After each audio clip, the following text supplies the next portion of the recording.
In this video, we will solve the common examples based on the cases that we discussed in the previous videos. Now, question number 1. In this question, we are given that a dishonest dealer professes to sell his goods at the cost price, but he uses the weight of 960 grams. So he uses a weight of 960 grams. He sells at cost price. This is one of the terms and conditions which I'm stressed upon. He sells at the cost price. This is an important condition. Please make a note of it. And the false weight which is using is 960 grams. I have to calculate the profit percentage. Now, using the formula which I have provided to you, equating the LHS to the RHS, 100 plus gain percent divided by 100 is equal to my claimed weight upon actual weight. So 100, let my profit percent be equal to P. 100 plus P upon P is nothing but equal to 1000 upon 960. So on rearranging, I am going to get my P equals to 4.16%.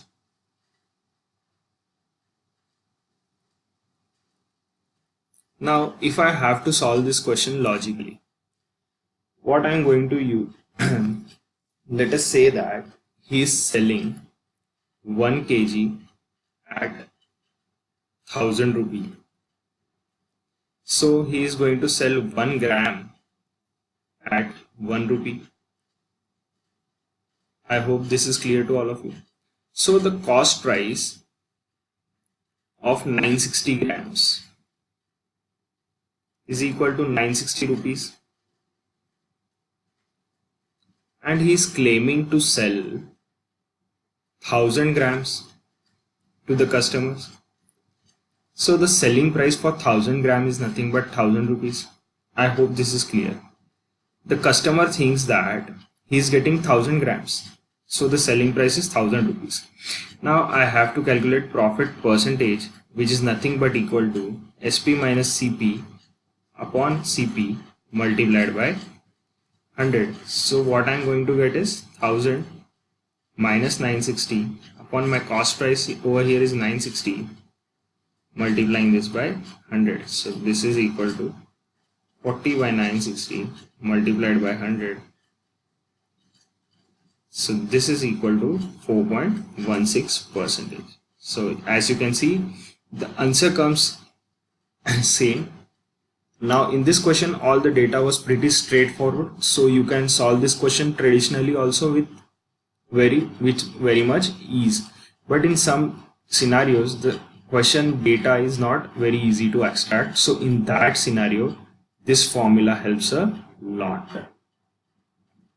I hope you are clear with this case.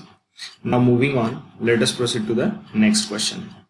We are given that a boy buys 9 eggs. This is our question number 2. He buys 9 eggs for rupees 16 and he sells 11 eggs. This is the buying process. He buys, and this is the selling process. Okay, he sells 11 eggs for rupees 20. Now if I have to solve this question traditionally, I will calculate the CP for 1 egg, which is equal to 16 by 9, and the selling price for 1 egg. In this scenario, I am given nothing that is it a profitable transaction or an loss-making transaction. I just have to calculate my profit percent or loss percent after determining whether the transaction is profitable or not. So the selling price in this scenario is going to be 20 by 11. So I have to firstly check that whether my cost price is more or selling price is more. And as you can see that the fractions have different denominators, so it is not easy to directly compare them. So after due diligence, I will get to know that my selling price is greater than cost price, but still for calculation of my profit percentage, the calculation will be much more tedious. As you can see that after substitution of the values, it will be much more tedious. So what I suggest in this type of question, you always use the LCM method. Now LCM has to be applied for quantity. Okay. Now let us suppose that as we have calculated the cost price for one egg over here, the quantity he buys initially is 9 eggs and he sells 11 eggs. So you have to calculate LCM for the quantity. So LCM of 9 and 11 is equal to 99. So we will calculate the cost price for 99 eggs. That is equal to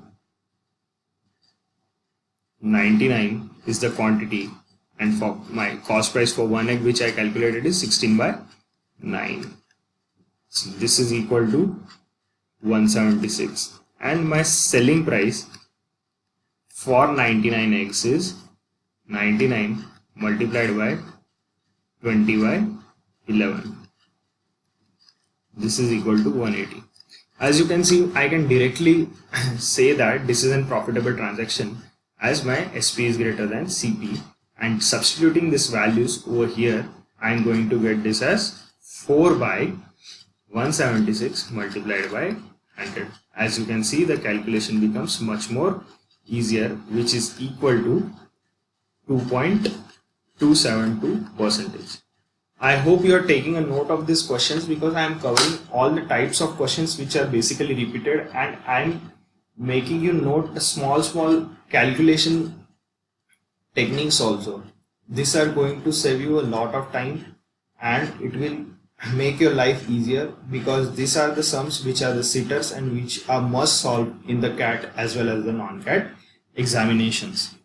Okay, now let us move onward to the next question. I hope you are clear with the LCM method and why we are using it, the reason behind it. It makes our calculations much more easier. Now, we are given that a trader allows 5% discount for cash payment. Okay, this is our question number 3. We are given that a trader is giving 5% discount for cash payments. And suppose that a customer is doing the cash payment, and how much percent above the cost price much he must mark his price. We are asked that the profit that he has to make in this transaction is 10%, and we are asked that how much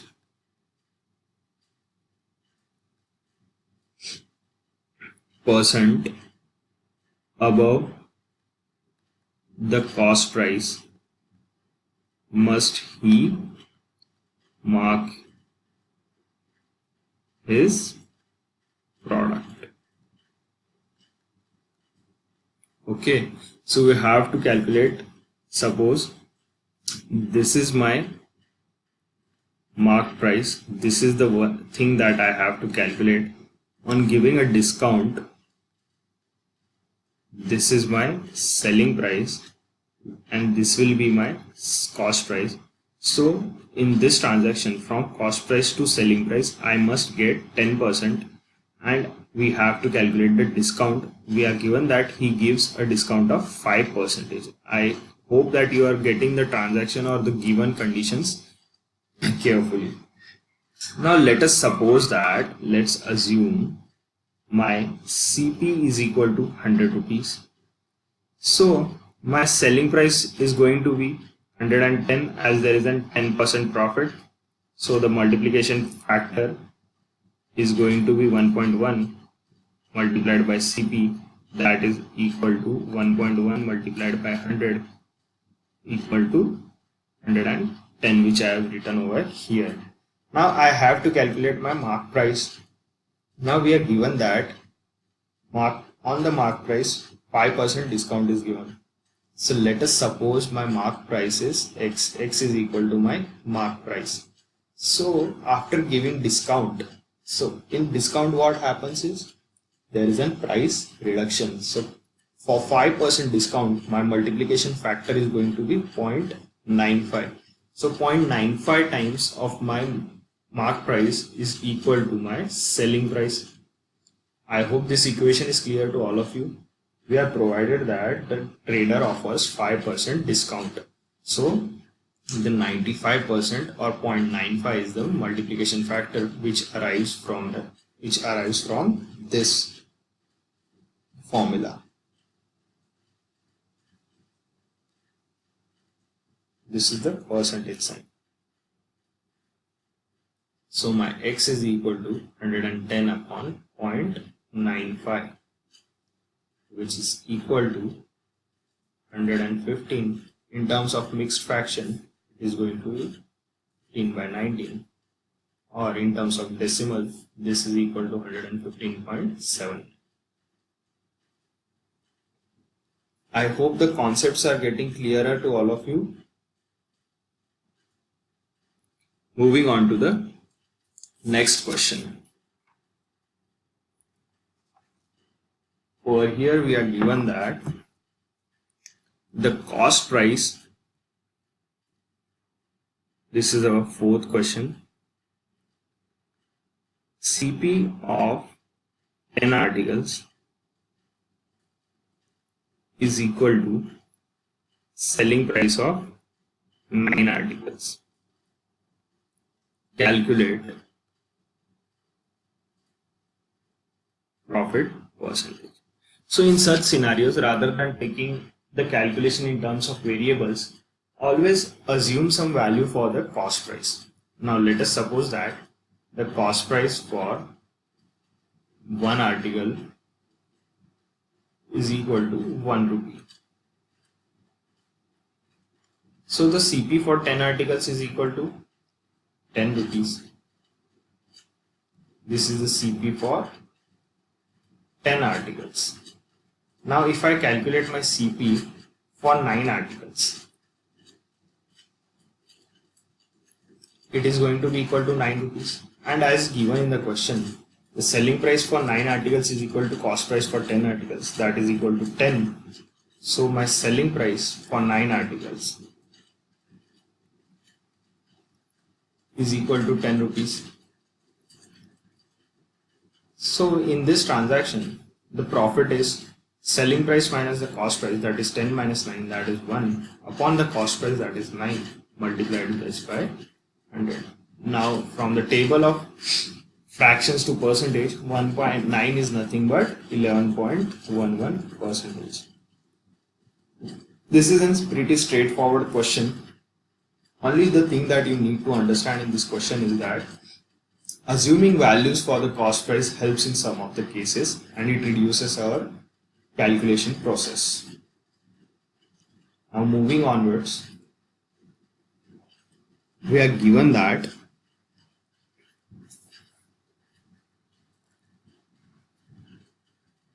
someone bought 8 kg of sugar at 88 rupees. Someone bought 8 kg of sugar for 88 rupees and he was obliged to sell it at a loss of as much money as he received for 2 kg. Okay, so this is the cost price which is given to us and we are given that he has to sell it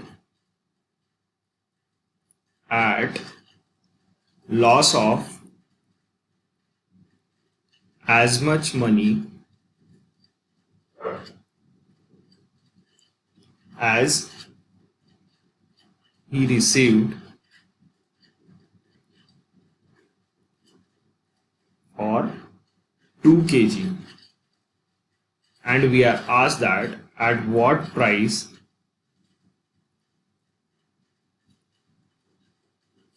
did he sell the sugar? Now this is the question which has a bit of tougher language, or it has some sort of confusion in data extraction. The rest is simple. Now we are given that the cost price, we have to form the equation. Once we form the equation, this question is over. We are given that the CP of 8 kg sugar subtracted by selling price of 8 kg of sugar is equal to the selling price of 10 kg sugar. Once you get to know, or once you form this equation, this question becomes similar to the previous question, wherein we were given the cost of 9 articles, cost of 10 articles is equal to the selling price of 9 articles. So the CP of 8 kg is equal to SP of 10 kg. As we know that this is a loss making transaction, if I assume CP of 1 article 1 kg equals to 1 rupee, or for that sake we are given that the 8 kg sugar is sold at 88 rupees, so we didn't have to assume anything.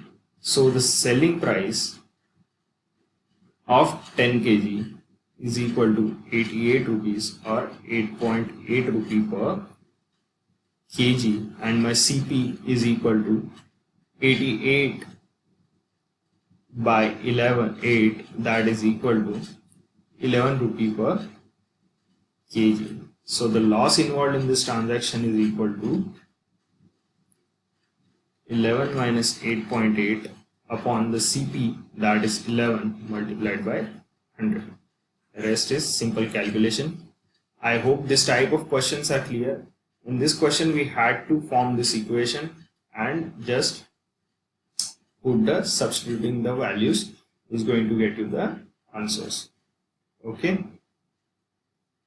Now moving on to next question. We are given that oranges are bought at the rate of, we are given that two goods are sold at same price. Two goods are sold at same price. That is, the SP is same. One is sold at 15% profit. Another one is sold at 15% loss. Calculate the overall profit or loss. Now this is the shortcut that we discussed earlier in the case number 1 in the previous video. Whenever there is an same selling price for an article and there is a same percent gain or loss, there is always a loss involved in the scenario, and loss percentage is given as P square by 100, and absolute loss or the value of loss is provided by 2p square x upon 100 square minus p square, wherein x is equal to my selling price and p is equal to my percentage gain or loss. So in this scenario we are not given the selling price, so our answer will be in terms of x variable. So p square, that is 15%, if I substitute over here, it is going to be 225 by 100, that is 2.25% loss is going to occur in this transaction. But absolute loss cannot be determined as we are not given the selling price. So this question can also be asked in terms of data sufficiency. This is a new type of question which is asked, which is not generally asked in CAT, but in non-CAT exams this is a quite famous question. So in data sufficiency, if we are given only this much amount of data, and if we are asked that whether we can find absolute loss or gain of this transaction, the answer will be the data is not sufficient to answer this question, as our answer is going to come in terms of X, that is the selling price of the goods which is not provided to us in this question. I hope this concept of the profit and loss is clear to all of you.